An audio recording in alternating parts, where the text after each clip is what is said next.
Right now we're using it on the assembly joints for some core 10 material we're putting together. The only other option other than the ProHeat would be to truck it almost 3 hours to get to an oven big enough to encapsulate the part and stress relieve the last joint.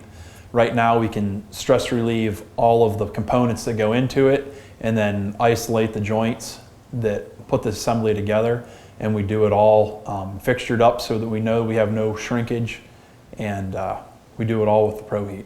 You can control your ramp speed. You're not relying on somebody to use a melt stick or an infrared thermometer.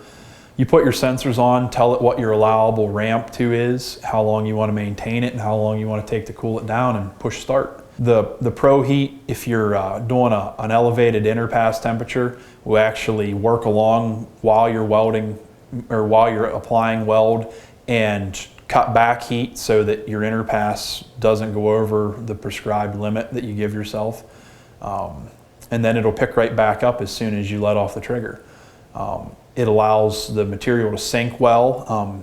You can monitor 3 or 4 locations, and it'll control the ramping or slow the rate of ramp long enough to allow the heat sink that you're dealing with to all come up together. You know, it'll keep within 15-20 degrees, and in a lot of things that we work on, that's a big deal.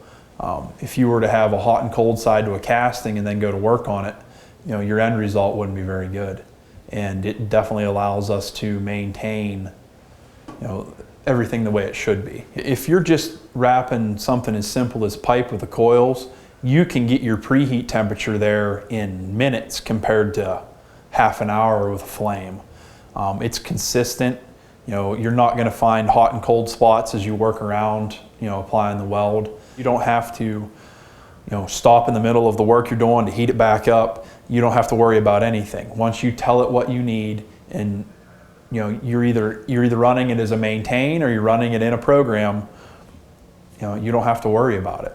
But there's a general problem with using propane or a flame in an open environment to produce something that's accepted by industry for a heat treatment or a normalization or a stress relieving.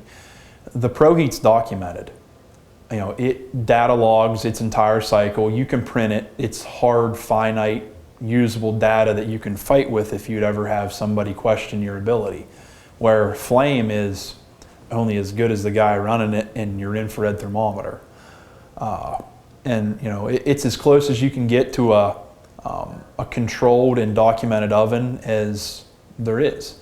You know, essentially you're creating the same thing without traveling, without doing anything, without breaking the part down, without transporting it through your shop. You can do all of everything you need to accomplish in one setup in one place.